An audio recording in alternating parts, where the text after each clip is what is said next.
We can't hear you. Is that intentional? I can't see it. We can't hear you yet. Okay, so I'm gonna bring us in, everybody. Welcome to the Shy Panther and Friends show on this Thursday, and we're so happy that you could join us on April 15th. This is normally tax deadline, but it's been extended through May till what about the 14th or 15th of May, I believe. I don't want to tell you wrong, so you better double check. Oh, Um, what? about a month. Okay, so hey, welcome, Clarence. We can hear a little. Hi, How you how doing? you Hey, doing? Claire. Hey. Hello, Marcy. Hello, Clarence. I missed you, Marcy. Really? I missed you too, Clarence. Oh I man. Oh, thought you were not going to make it. What a welcome surprise. Yes. well, I'm still at work. I'm sitting in my car, so my background won't be too nice. Won't be all. I won't have exploding stuff like you got in the back of your head. Wow, they're getting We started must off. start bursting on. Oh, and, They, Gail with all her greenery. I know, right? I'm at home, everybody. But they got some cute little backgrounds. So I thought let's try something festive since the weather won't cooperate completely yet. So okay, let's bring everybody Right. in. Welcome to the Shy Panther and Friends show, everyone. I'm your host Gail here with my panel, Marcy and Clarence, and we're happy to be back. I'm pretty sure we had a busy, wonderful, eventful week as we've been seeing in the news. But tonight we thought we'd bring it a little lighter, considering these we have some pretty serious issues happening in the news with black people being shot again by the police, and so we want to turn the corner a little bit tonight just to lighten it up a little bit, and plus I don't want to add to the already tense situations that are happening. So I'd like to focus on Telecommunicators Week. I think that's something we've done it, and some of us are still doing it. So I think that's a nice little change. It was a last minute switch, and that's what you do when this is what you do.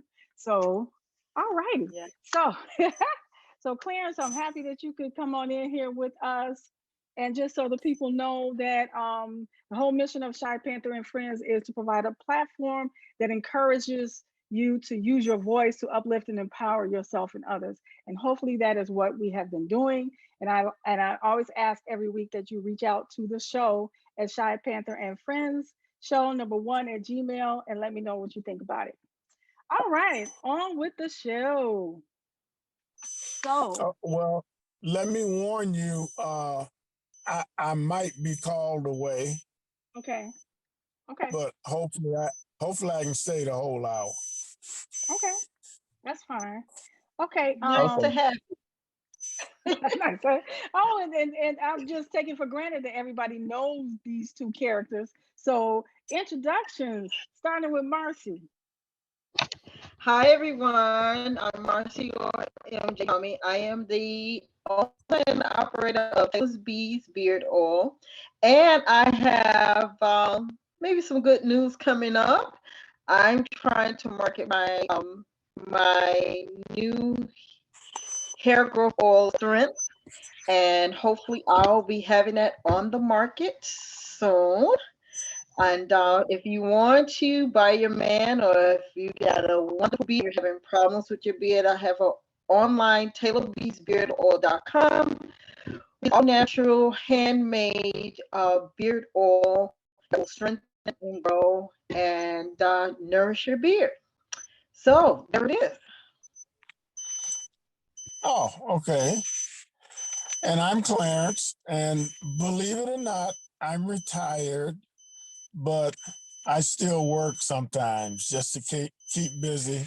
I'm a retired sergeant from the police department, and I also retired from OEMC. where I was co-workers with these two young ladies, and that's why we're still sticking together. We just can't seem to get away from each other. I try my hardest. Oh my God. Well, Yeah, right. okay, so welcome everybody who's I love tuning you, in. Sarah. Oh, thank you. Okay, so welcome everybody who's tuning in tonight. As I mentioned earlier, we just took a last minute turn and we're gonna talk about and celebrate 911 dispatchers who are really first responders. Don't you guys agree? Absolutely. I agree. How Yeah. about that, Bob? Yeah, yeah, I agree. In fact, I had wrote a little piece on the um, on the web page for 911 operators, Uh-huh. and I guess you aren't getting a lot of cooperation from the administration in terms of recognition of telecommunication week. And I had mentioned about days gone by when uh, we used to have cookouts and barbecues in the parking lot, and Right. uh, Wait, you went to mute. You went to mute. boy, I was getting a call. Oh, okay. And you were saying Uh, that you remember.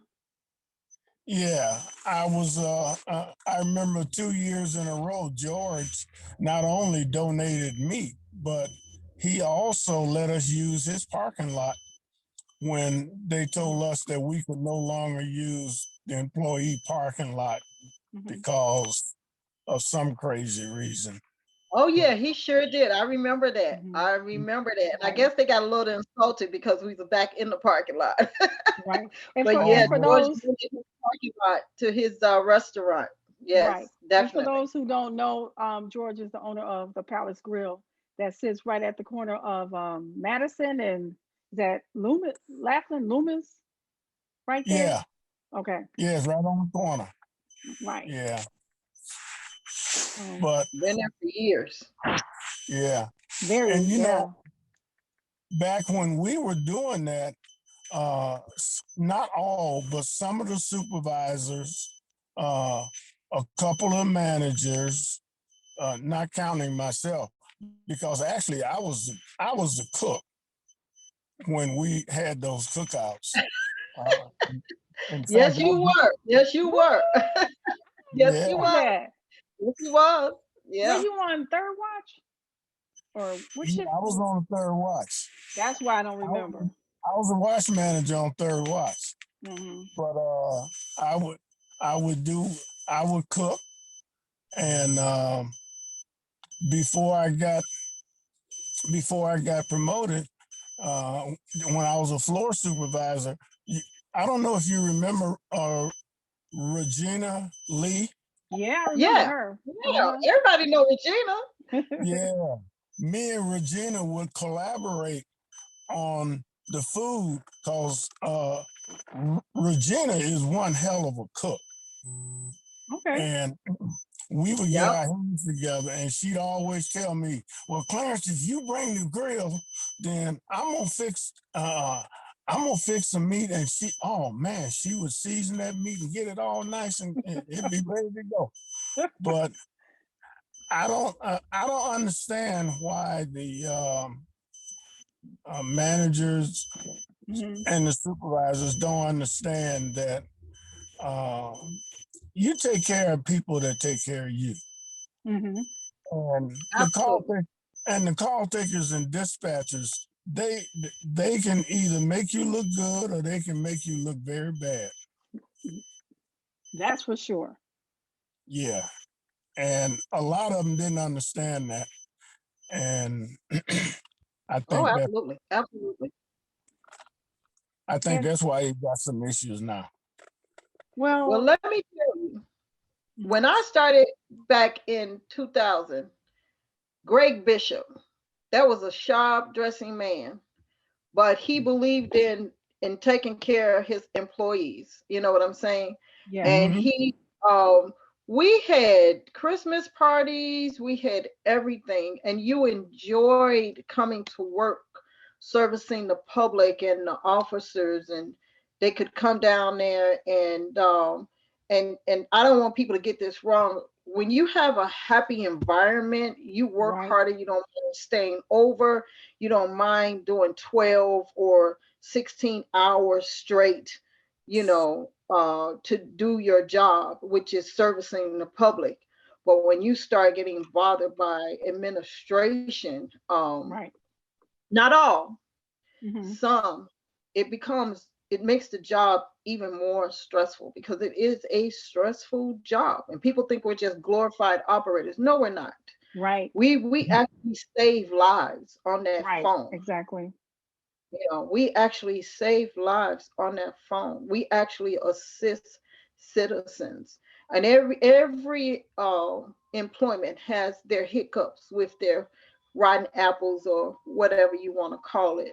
But nonetheless, servicing the public as a police dispatcher is extremely rewarding. I mean, you do become desensitized, and it's not for the faint of heart. And you do become desensitized to some things.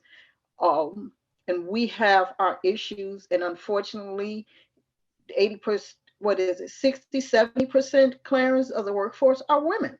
And Oh, so more. we're aunts, we're sisters, we're daughters, we're wives, we're everything. And Right.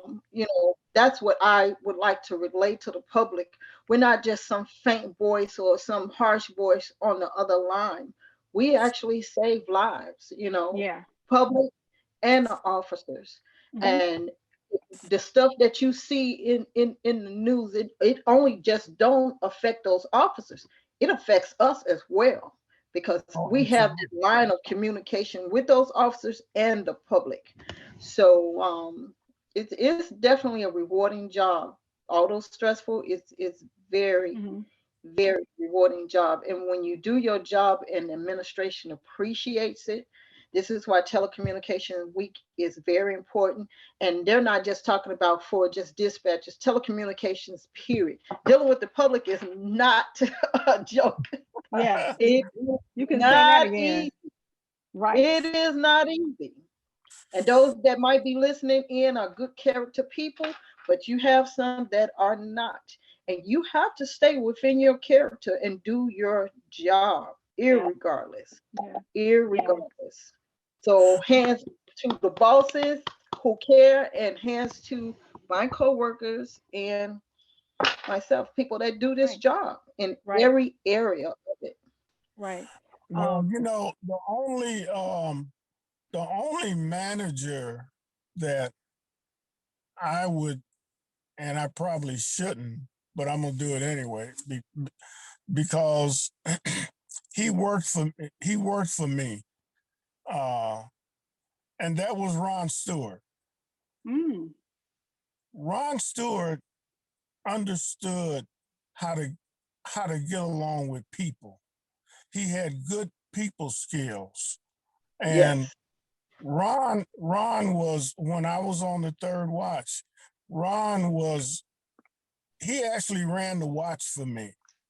He made running the watch real easy because he took care of the floor for me, and he learned from that. And when he became a operations manager, he understood that uh, you treat your people right, and they won't mind going that extra mile for you.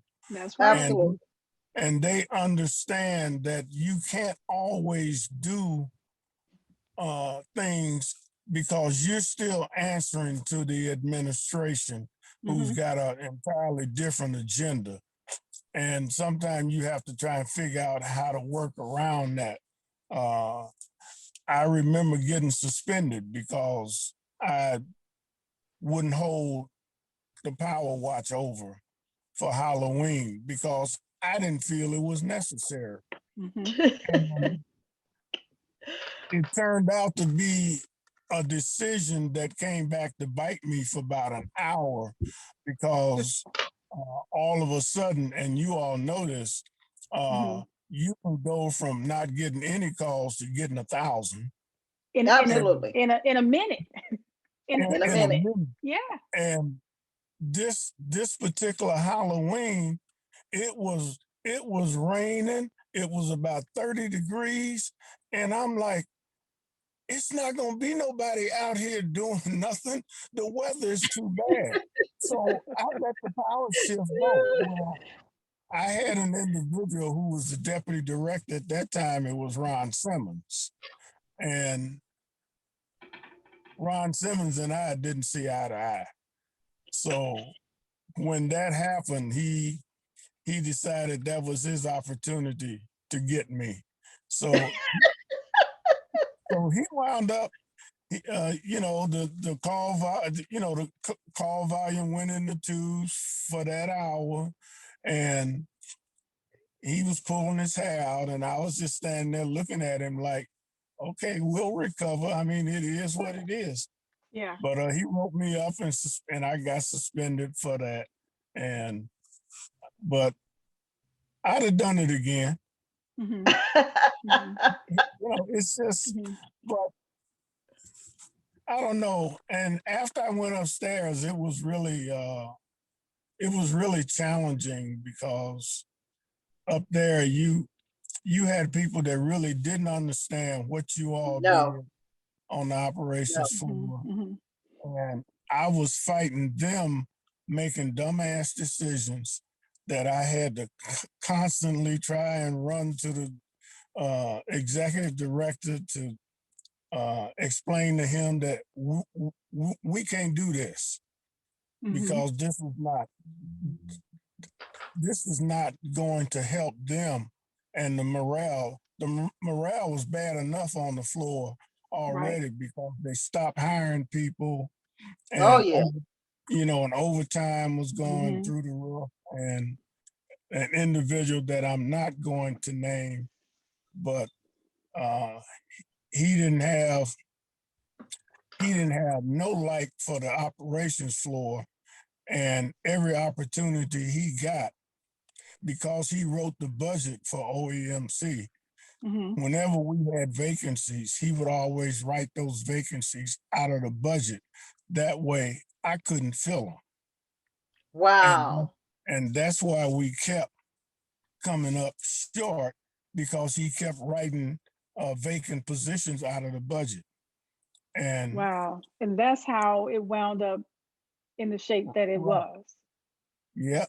Wow. That's how we by you being the first line of defense, not defense, but the go-to person, and you're the one that they see all the time. Of course, we're going to think it's you, and this would be the mindset sometimes, administration would be left out of the loop because it would be the mindset that you've been in this position before. How dare you?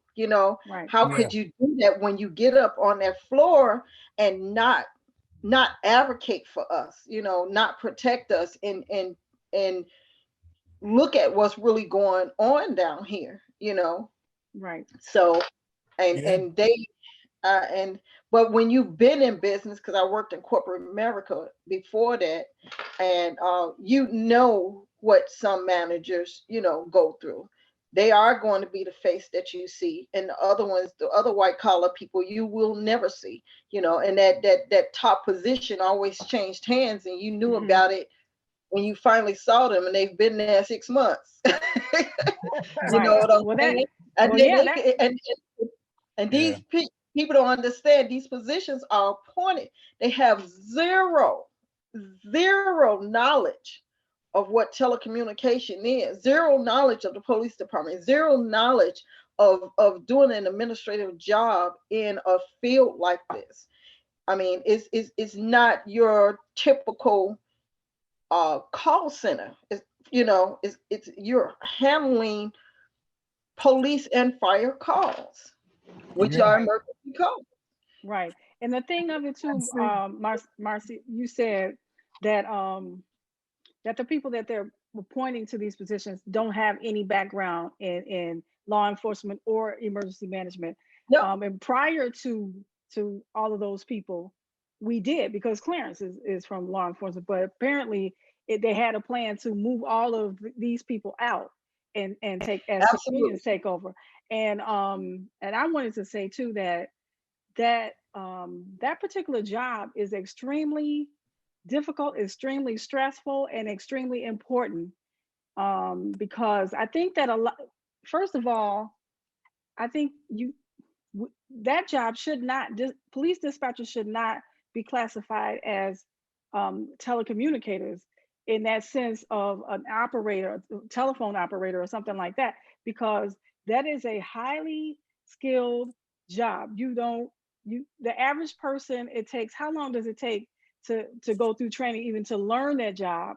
It's at Well, least it took me what 4 months, 4 months, yeah, but then well, on the 4 months job, with 12 the weeks. with the on with on the the job.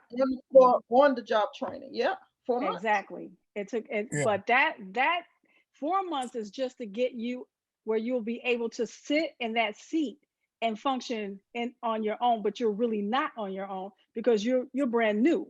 You're a fish out of water, and this is real. No more simulation. It's real. And what happens across the radio and across that telephone is always a life or death situation, and Situation. that is extremely important. And I think that a lot of people, they just don't get it, especially a lot of the folks who were supposed to be in charge of managing the 911 center. And right. and so a lot of that is the reason why the classification is still uh, as an operator. Yeah, No way yeah, that job it should be considered an operator. Well, see, absolutely. that was the biggest fight that I had when I went up to the when I went to the fourth floor. I was up there about a month and a half, and I was approached by one of the administrators who said to me, uh, "You're gonna have to terminate so and so." And I looked at him like, "What do you mean?" And it boiled down to, long story short, it boiled down to it was a personal issue, but Mm. this individual had unfortunately put themselves in a position where if termination was to happen, it could have, but I didn't feel it was right, and I wouldn't do it. And I wound up doing something else instead. I'm not going to say what it was. I'm not going to call the person's name because then you'd know who it was. But Right. um, I just wouldn't do it. But I was really pissed off when they came to me to say, well, now that you're over police dispatch operations, you have to terminate so and so. And I'm like, if I Mm, put my name on anything, it'll be my decision. I said, and I'll look into the situation, and if it's warranted, fine. I said, but the fact that you would come to me out of the blue and say, here's what we want you to do. I said, no, I'm not going to do that, because if that's what you had in mind all the time, you could have did that before I got here. right, Absolutely. right. Not put that on me, and I wouldn't do it. And I think to some degree, it allowed me down the road to be able to do some things that I wanted to do. I couldn't do everything that I wanted to do simply because I still had some other folks that were working behind the scenes doing their own thing. Uh, Yeah. but it was really challenging. And when I took over the fireside, oh my God, those people were not ready for me. I can if believe it. if you understand where I'm I coming from. understand what Yeah, you're saying. Yeah. yeah. They were used to doing what they wanted to. Yeah, And and it is not a colorful department. no, What they're doing now, but no, it is not a colorful department. yeah, but I tried when I left, I tried to you know, when I was speaking with the administrators who had gotten together, they sending me, they giving me this send off and all this stuff. I Mm, told them, I said, I need to explain something to you all. If it wasn't for the people on the operations floor, this building wouldn't even be here. Nope. You know, that's I right. said, you all need to recognize the importance of the people that are down on the operations floor. And half of you all are scared to go down there to even sit to try and get an idea Right. of what the employees on that floor go through. Yeah. Oh, I mean, when the director would say, I want to have the administrators, Clarence, I want you to schedule the administrators to go down on the operation floor for Mhm. to sit with some call takers or some dispatchers. And oh, I had something to tell me. Well, I want you to go with me. I don't need to go with you. Right. Just go. I'm gonna schedule you to sit with so and so, and you go down there and sit with them. Wow. They'll explain to you what they're doing. But Yeah. it was crazy. And even when I got there, when I because I came from the 11th district, that's zone 10. It's 10 and 11, but it's Right. zone 10. Right. And I went over because at that time, Loopy, Lina Dunmar, and a Tippy Rogan were the dispatchers on zone 10. Yeah. And I went over there and told them, I want to dispatch over here. I said, because I'm familiar with everything that goes on zone 10 because I was in 11 for 8 years. I said, now I can't type that fast. I said, but I got no problem talking. I said, but I want to sit in. And they said, well, why you want to do this? I said, well, in order for me to evaluate what you do, I got to have some understanding about what you do. Exactly. Exactly. It's just common Exactly. sense, really. You know, I said, I'm not a dispatcher. I Mhm. went through call taking training, and all of the supervisors went through call taking training, but we didn't go through dispatch training. But I wanted to sit down there and see what the dispatchers did so that I would have some idea when I had to make out their evaluations that I needed to know and understand what it was that they did. So that made sense to me. Yeah. Yeah. It makes Now you sense to don't have me any, too. It yeah, makes you sense Yeah. to don't me have too, an Clarence. issue now simply because people Mhm. are promoted from the floor. So, you know, they were dispatchers before they got promoted. Uh, Maybe not all of them wasn't good dispatchers, but that's another story. But, you know, prior to me going upstairs, uh, nobody failed training. And I thought that was amazing Mm. because Now you I just asked the hit person, a hot topic. You really did. Yes. But man, man, Oh, I remember my training. Oh my God. you just That hit a was a hot new topic. administration, and they had no clue as to what was going on. I mean, nothing. I can respect the new recruit officers that come down there and they listen and their eyes get big, like, oh my God, is this what I have to look forward to? Absolutely. When you get on that street, yes, you do. And Yeah. for them to hear it, and this is why, and it was a time, Clarence, remember, that they wanted their sergeants and lieutenants who had never been down there to come and sit down there, and that never happened. we were so excited because they were like, you all need to be on the other side of this radio to see what you Yes. sound like, what we hear, what you go through, everything. And for a lot of them, it the new recruits, it was scary. It was Yeah. scary. They was like, well, this is you. This is you on Yeah. the other side of this radio. This is where you're going to be very, very soon. So Right. now you see what we have to hear. How, and they would be like, how do you decipher who's talking and how Mm-hmm. many they're Mm-hmm. coming in one after the other? Right. I said, Right. yeah, you have to Yeah. train your ear. And it, like I said, it's not for the faint of heart. You have to Right. train your ear. You have to be quick. You have to listen. I remember we had I don't know if I said it, a shooting, and the guy was it was an outside unit, and I faintly heard him because and his radio went off, so I had to do a roll call, and they were like, we didn't hear anything, squad, we didn't hear anything. Oh yeah, he came back up. It Mm. was a police involved shooting.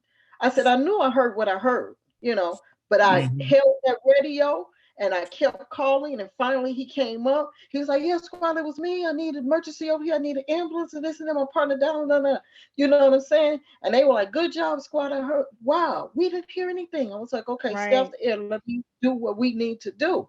Right. We're trained to do that. And it was just a smidgen of him, like, Mm-hmm. squad, I got to tell one. I had to, like I said, do the role. But these are the things that you have to listen out for. And Mm-hmm.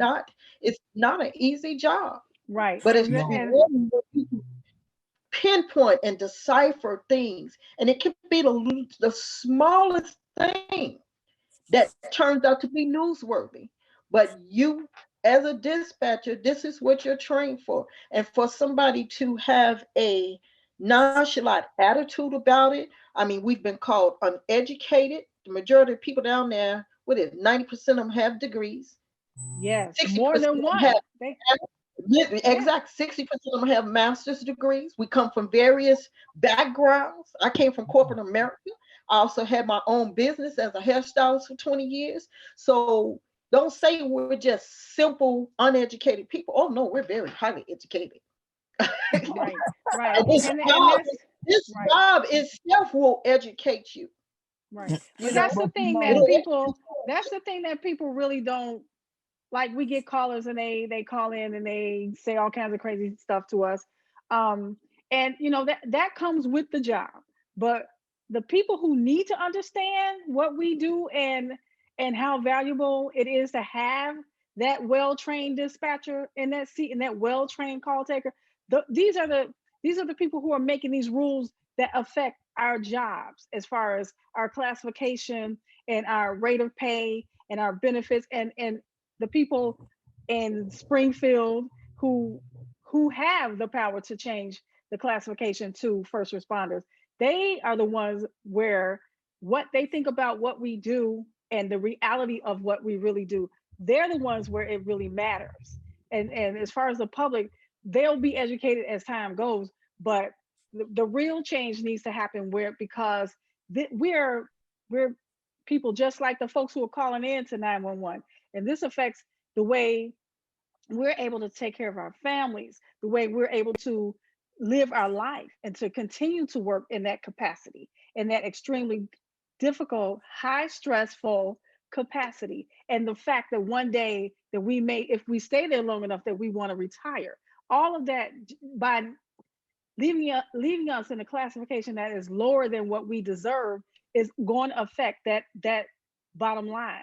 So that's what really matters for us. And aside for Yep. the fact that we need to be supported in those very difficult situations, that very difficult job, we need the support. Or I should say, I'm retired now, but the people who are continuing to do that job, they need the support that to be healthy mentally and mhm. physically to be able to continue to do that job. Well, you know, Absolutely. You have to look at it, and I'm gonna be real quick, Clarence. You have to look at also too. We have families and everything. I've had two calls in the 21 years, and it was family members. I have to process that call the same way I would anyone else. No difference.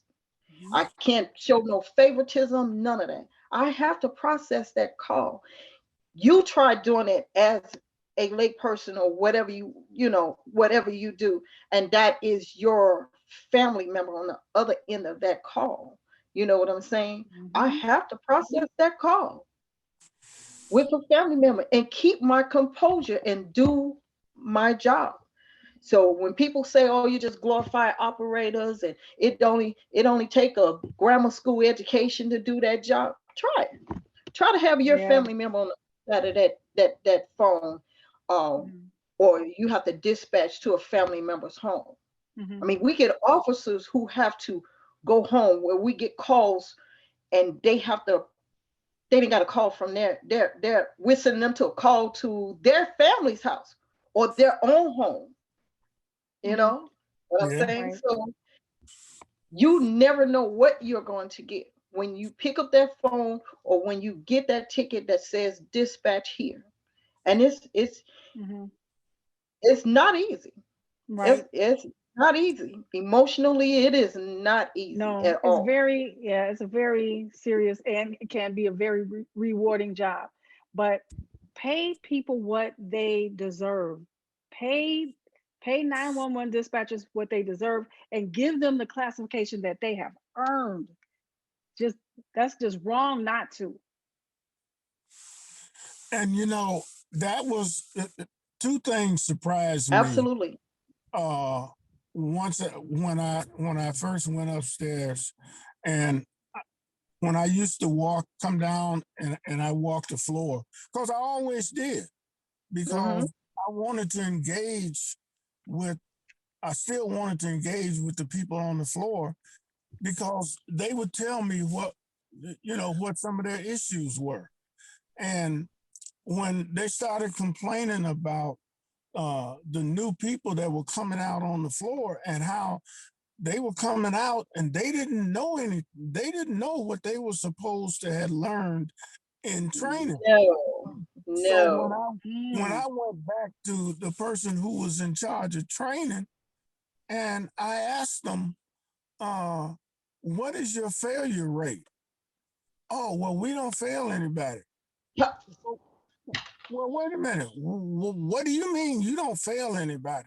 Somebody's how's got to that? fail. How's that So possible? I sat down and went through that whole process. And I'm like, well, when they reach week so and so, they have to be at this level. If they're not, then they're out of here. I said, we can't be sending people on the floor who don't know how to function because you got people that depend on them knowing what the hell they're doing. I said, so you cannot have a zero failure rate. That is impossible. right. That is It dangerous. it got Yeah. it got some folks upset, but they started failing people like they were supposed to. Mhm. And I Yep. don't know what's going on. I don't know how it is now, but uh, from what I've heard, training is it's really weird. But I remember when McCarthy was a superintendent and they wrote the new dispatch order. Well, see, they were supposed to sit down with us when they wrote that order so that we could have our input into the responsibilities of the call takers and especially the dispatchers. Well, when the department wrote that order, they didn't consult us at all.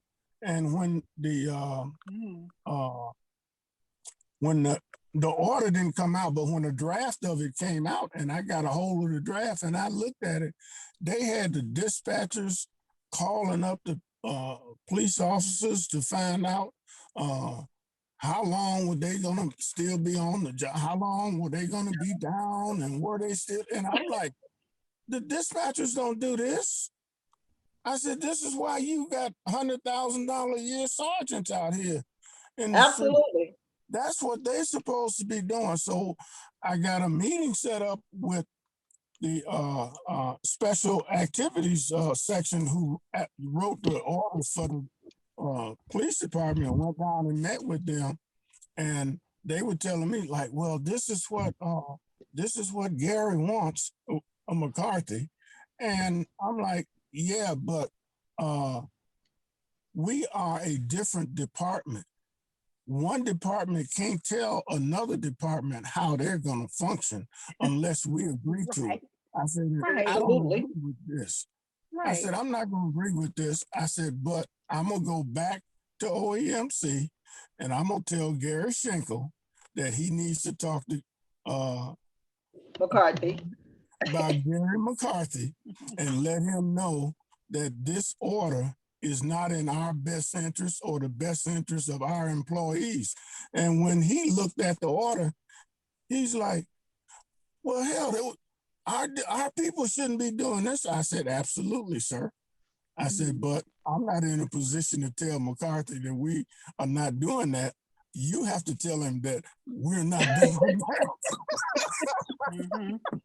Right. And he said, no problem. That's right. But that Because you, stopped that order. But because you know what type of fight that would have been with the officers and the dispatchers. oh man. Oh, And absolutely. some of us that are seasoned, we would have been like, oh no, we are not.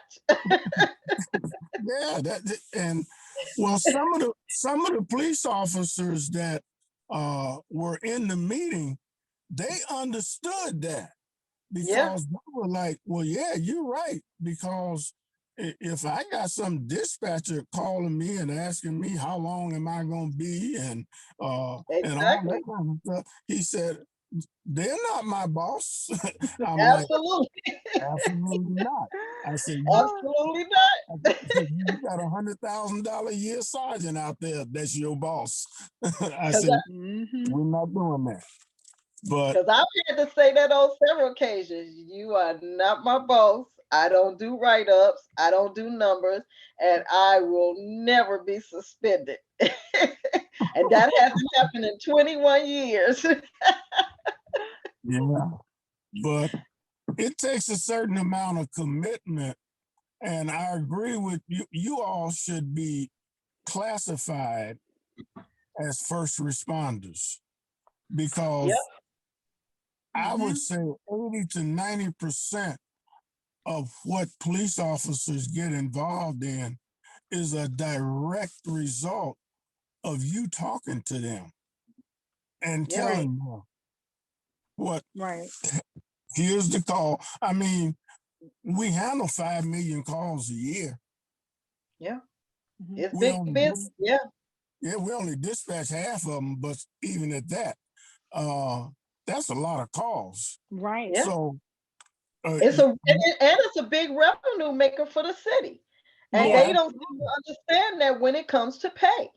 Yeah, it is is definitely a huge revenue maker. I mean, every phone, every cell phone, every Exactly. business phone is And for the audience that are out, yes. there, this is the city's biggest revenue generator. Yes. I mean, And you every guys make phone that that you 911 can, phone call. right, every telephone that you can lay your eyes on is being, it has a surcharge, a 911 surcharge. And the Yeah. city is making big money off of it. Oh, Truly. absolutely. Yeah. Yeah. And I think it's $2 or $3 or something, isn't it? Yeah, it's more. I know it's a couple of Yeah, dollars. it's It's more not now. one. Is it? Yeah. Yeah. Well, Yeah. So you all got my vote if you need it. well, I'm thinking that I think it made it through the House, but not the Senate. Yeah, I think that was just a couple of months ago, and I might be Yeah, wrong. APCO has labeled us that, and I think they're still pushing. Yeah, APCO has labeled us as first responders. Okay. Well, I was having a conversation with somebody down there about that, and I told them that between their union, which I'm not going to say a whole lot about you all's union, but I told them, I said, on an international level, APCO is probably in a better position to advocate for Absolutely, yeah. for getting you all reclassified as Yes. first responders, because you really are. The Yeah. majority of what police officers find out about is when you all tell them. Yeah. Exactly. Yeah. Exactly. Exactly. Yep. And that's the thing. And that does include the fire department, because remember, by them Yeah, answering the phones, they have to have what, a 2 years EMT training. They yeah, have to have Is two it years 2 years? EMT training. Wow. I believe, Wow. yeah, they have to have. I believe it is 2 years EMT training before they can even answer that phone. yeah, yeah. So All of them yeah, have to have that training because they have to be able to give life-saving advice. Hmm. absolutely, yes, All Hmm. of them. absolutely. Yeah, Okay. and they You have And, to know, have that training. see, these are the things that the public don't know. You know, they have to have that training. Absolutely. right. Yeah, there's no way that we just come in and sit down and take a call, or that we're dispatching with the police as their support. That's what a 911 dispatcher is. We're the support for the police. So um, there's no way that we should be considered operators. Are you serious? And remember, Gail, remember, we and Clarence, when I came, you had to take a CPR class. Oh yeah, Remember, I you had did. to I be did. I certified in sure did. CPR. Yeah, I Yeah, did. you had to be certified Hmm. in CPR, and I think Hmm. they should continue that. Hmm. Who was And that you, they used to teach? What's his name? That retired. What's his name? Look, mean guy. Um, they had him over there looking at the cameras in his later years. I Uh, can't remember what is him. it? Richie. What is his name? Clarence, I you know who I'm talking about. He used to do the CPR classes. He was Um, I know who you're talking about too. yeah, Yeah, he was watching the camera. yeah. Uh, I think he uh, has since retired. mm, huh? I think he has since retired. But yeah, you had to have CPR training. You had to pass that training mhm. and get your certificate. You Right, know. right. Yeah. Did any of you all watch the um in fact, I commented on it on the on the coworkers web page that uh that dispatcher that was called to testify in the Oh, um George Floyd case. Is it that? yeah, Yeah. the first she was the first witness that Oh they yeah. Mhm. called, Mhm. and I I made a I posted something on the coworkers page that every dispatcher call taker should look at this because she was professional. She was outstanding the way she testified and Mhm. how she handled herself. And I'm like, that should be part of training that especially the dispatchers should know how, have some idea about how to testify in court because Yeah, we you should. never It should know. be Yeah. Yeah, because you because never know when you might get yeah, called to do it. Hmm. absolutely. And Absolutely. I've had to 3 times. Yeah, Really? I've had to. Okay. Yeah, Yeah, I've and had Yeah. I to. got called at least maybe twice, but I wasn't selected. I've had to So, go to court and testify twice. And to go to court and sit with the lawyers and go over the calls and everything, and just let the mhm. public know everything is recorded. Yeah, Everything. When everything. there's a big case, just know we're involved in it, because Hmm. we're the first line of defense. When you pick up that phone, you're going to talk to one of us or transfer it over to the fire department. And when those big cases hit the news, we're still involved in that. Yeah, Every Oh, aspect of it. absolutely. Because Yeah, when they been, start, I've been several. yeah, when they start pulling up events, they're pulling up the events that you have filled out. right, Oh yeah, right. And yeah. for the people who are listening, if you don't know what the event is, that is almost like you completing an order for police service. and what's needed on that particular job, and what kind of call it is, how serious it is. And then I just wanted to point out one other thing where you guys were mentioning APCO, and that's an Association of Public Safety Communications Officials. And so it's an international leader committed to providing complete public safety communications expertise, professional development, technical assistance, advocacy, and outreach to benefit the members and the public. So, but yeah, I think this was one of that job, being a police dispatcher, was one of the most challenging jobs I have ever done in my life, and I never want to do it again. That was extreme. And I'm only saying that because it was very challenging in the fact that you have to be prepared for anything. And these things Yeah. can go from little bitty calls, like a little kid is being nice and want to say hi on the police radio, to the police being shot. And that kind of stuff, that's so serious. And it's just one of those things. You come to work all happy and you sit down. As soon as we put the radio, matter of fact, you could still be in roll call and you have to leave and go upstairs and get ready to deal with all hell that broke loose. So, you Right. know, and as you said, Marcella and Clarence, is not for the faint of heart. And here I am, so low key and, reserved. And I'm telling you, that job really, it takes you to Oh, yeah. another. Whatever you have in you is going to make you or break you. But Absolutely. and if people Absolutely. if they're interested in doing that job, you think you have what it takes, do apply, because they need help. And but just know that is not something to be playing around with. As you can see, a lot Absolutely. of stuff winds up in the news. So you take that job and and understand the seriousness of it. But it is something that it will pay off in your years that you put there, as far as retirement and things like that. But it's a very serious job, and I have to commend anybody who believes that they can do it and step up to the plate. My hat is off to you.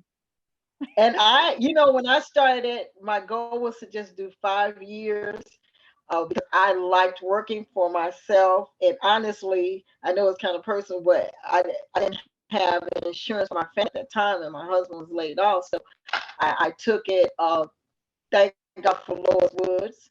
And she called me back a second time because I didn't really want to do that, because like I said, person, I was an introvert and I did not, and I was like, oh, I do not want to talk to the public. People are ignorant. I don't, but I mean, and there was times that I didn't think I was going to last, but when I'm faced with challenges, I try to do it head on. And like you were saying, when you get up on that floor, that adrenaline flow, some days you come in there like, hey, let's rock and roll, you know what I'm saying? And you in it, and sometimes you sit there, you want like, dang, what did I just do? And it may you in this thing for like an hour or two. You know what I'm saying? It's news stories, but you have to be on point on everything, and you have to do everything as precise as you can. You know what I'm saying? Watch what you say, watch what you write down, watch what you Hmm. key in, Hmm. all of that stuff. Hmm. But it is Hmm. I have no regrets. I have Hmm. none. No, I have no, I absolutely no don't. regrets. But Yeah, you and I. will become burnt out eventually, but I have no regrets. And some of the Mhm. stories that you can tell, when I go to the doctor, believe it or not, when they find out where I work, they want to know, they want to hear stories, they want to They hear sure all of this. do.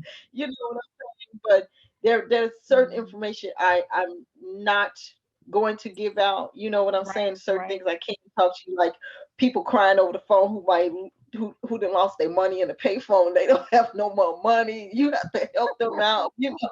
Kids that play on the phone all night, our regular mental callers who call every night, or our elderly who just want to talk to someone. And when it's slow, I sit there and talk to them. They tell me about who they are, how long what they've done in their life, and they have no one. Right. And and sometimes it brings you to tears because these people are lonely, and we provide a service to them to just talk to them, and they'll call all night long. You know what I'm saying? So it's definitely a rewarding job to be able to save someone's life or help someone out.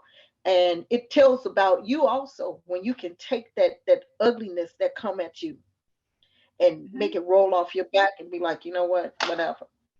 Right. You know what I'm saying? Exactly. So it makes up for all of that, Right. So Well, that's what's missing. Not only at OEMC, it's missing amongst the people who make decisions about police departments. oh And yeah, uh, I I'll speak about the Chicago Police Department because I gave them 28 years, so I yeah, know these. A lot of these politicians who want to listen to some of these community leaders and what they want to do with the police department. Uh, that, you know, listen to them, but at the same time, sit down with the people who have to actually do the work or who are yeah, doing the work and let them tell you what their needs are. Right. And you know the de- the department itself, getting off the subject just a little bit, the department itself needs to be reformed. It really does. Mm-hmm. yeah. I mean, it is the pits right now. And you know And what? Number one thing they need to do, there's no officer in any state, in any department that should be working 6 days or 5 days a week. It is just it's a mental thing.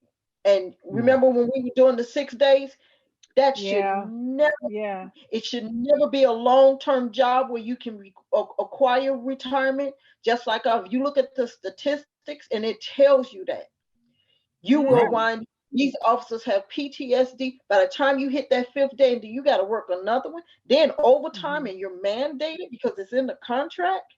Yeah, Of Yeah. course you're going to have these incidents. Right. Yes, there are assholes. Of course you're going to have these incidents with the public, and I'm not adjudicating or trying to, if that's the right word, agree with the shootings and this and that. No, because you have your ones that are out here and they don't care, and some of Right. them oh, absolutely. they Yeah, may have past mental problems, and they live for this. But to overwork anyone, we are the only country that overwork our workforce. yeah, Look it up. Mm. It's statistic.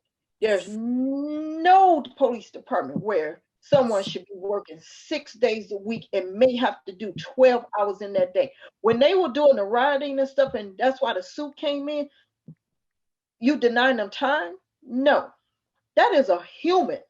No human can work like that.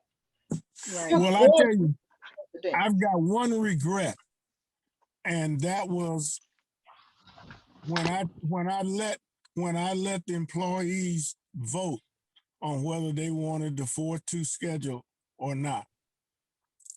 I shouldn't have let them vote Mm. on it. I should That have just 4-2 did it. schedule being on power for me was wonderful. Yeah. Wonderful. Yeah. Yeah, I have to and, say so and too, Clarence, when I was on power, I absolutely loved it. And I never felt burnt out. But that No. when we were working 6 days oh yeah, and then yeah, we had to only, and And then you being had on to work midnights, but then I worked midnights, and that meant that I only had a day and a half off and had to come right. right back to that same Yeah. time. So that was Yeah. brutal. That was absolutely brutal. Well, during the pandemic, when they took away our other one day off, we were back at six Yeah. days. And Oh then my you look God. up, you work it, you're being mandated that next day. So you didn't work all 7 days a week, Yeah. all 7 days Yeah. a week. Yeah. See, and like I said, public don't know that. You worked all 7 days a No. week. At some point, if you're not getting sleep and you got to come back to work Right. after being off for 6 hours or four Mhm. hours, on the Mhm. average, I was getting 4 to 6 hours a day, Right. four And to six hours of sleep. right. And working midnights is very difficult in itself. And being at work at 5:30 in the morning is no fun either. So And people, I mean, yeah, you're right. The public doesn't take that into you're account. And that's right. something that, Your I head mean, we down. took on when we took the job, but to overwork us and not consider that the burnout rate and the seriousness, you couple that with the seriousness of the job, then of course Yeah, the errors are going to go up. Of course. Yeah. absolutely, absolutely. You're gonna have errors. People, I mean, it's human to err. You're going to have errors, you know. Yeah. So while Yeah. And it takes a toll on employees' health. So you just that's just oh, on your bad. family That's too. just bad management. Period. It's just Exactly. bad On your management. family too. On your family Oh, too. yeah, And you have small absolutely. kids and they don't see you. Yeah. They don't see you. I worked midnights for years from the time my children were small up until now. You Hmm. know what I'm saying? Now I'm taking care of a autistic grandson. But you do what you have to do. You know what I'm saying? And a lot Right. of people, oh, you can True. go get another job. Yeah, you can.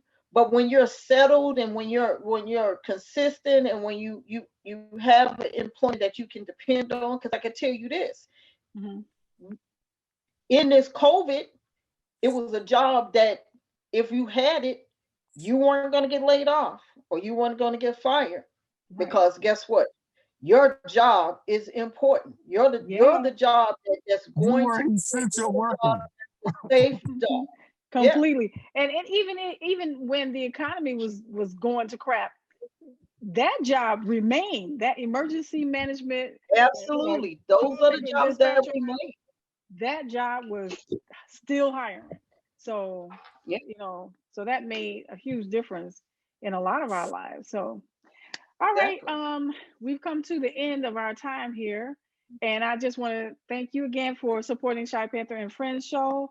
You can check us out on YouTube and on Instagram, and we'll be having a couple of shows on Instagram Saturday mornings. As a matter of fact, we have one coming up this Saturday, and I'm going to be interviewing a few young entrepreneurs. That's what I want to do over on Instagram because that's where all of their people are mostly. So come on over there and check them out. And thanks for supporting the show. And we'll see you next week. So take care of yourselves and your neighbor.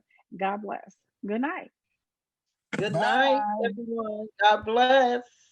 I'm glad you was able to stay in there, Clarence. Yeah. Hung in there with y'all. Okay. On the best Okay. topic ever. Good night, all. I know, I know. All right. Good night, y'all. Thank you. Thank y'all for coming. Okay. Okay. You're welcome. Good night. Good night. Bye.